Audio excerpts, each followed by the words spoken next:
AP మంత్రి మండలి సమావేశం ఇవాళ ఉదయం 10:30 సచివాలయంలో జరగనుంది. సీఎం చంద్రబాబు అధ్యక్షతన జరిగే ఈ సమావేశంలో ఇటీవల జరిగిన 61వ సిఆర్టీఏ అథారిటీ సమావేశంలో గ్రీన్ సిగ్నల్ ఇచ్చిన పనులకు కేబినెట్ ఆమోదం తెలపనుంది.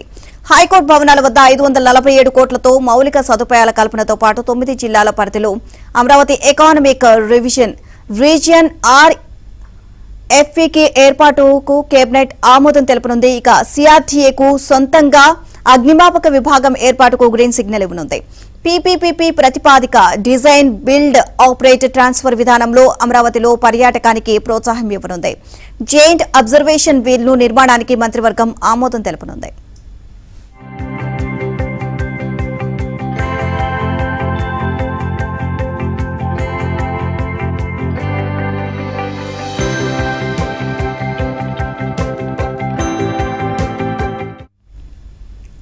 ఎల్పీఎస్ లేఅవుట్లలో వీధిపోట్లు ఉంటే ప్లాట్లలో ఏటీఎంలు, కియోస్క్లు లాంటి వివిధ మౌలిక సదుపాయాల ఏర్పాటుతో పాటు సిటీ గ్యాస్ డిస్ట్రిబ్యూషన్ నెట్వర్క్ ను పీపీపీ లేదా జాయింట్ వెంచర్ విధానంలో కల్పించేందుకు ఏపీ కేబినెట్ ఆమోదం తెలపనుంది. నెగోషియబుల్ సెటిల్మెంట్ పాలసీలో భాగంగా అనువుగా లేని ప్లాట్లకు గ్రామ కంఠంలో 5 సెంట్ల వరకు కేటాయించేందుకు గ్రీన్ సిగ్నల్ ఆమోదం తెలపనుంది.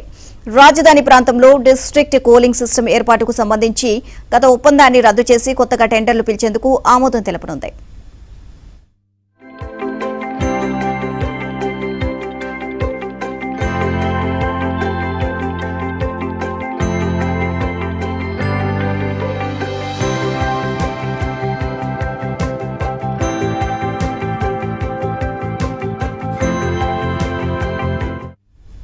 రాజధాని ప్రాంతంలో దిగువ మధ్యతరగతి వర్గాలకు ఇళ్ల స్థలాలపై నిర్ణయం తీసుకునే అవకాశం ఉంది. తల్లికి వందనం పథకానికి నిధుల విడుదలపై చర్చించే అవకాశం ఉంది. దీంతో పాటు పలు సంస్థలకు భూ కేటాయింపులకు ఆమోదించనుంది. కేబినెట్ భేటీ తర్వాత తాజా రాజకీయ పరిస్థితులపై చర్చించే అవకాశం ఉంది.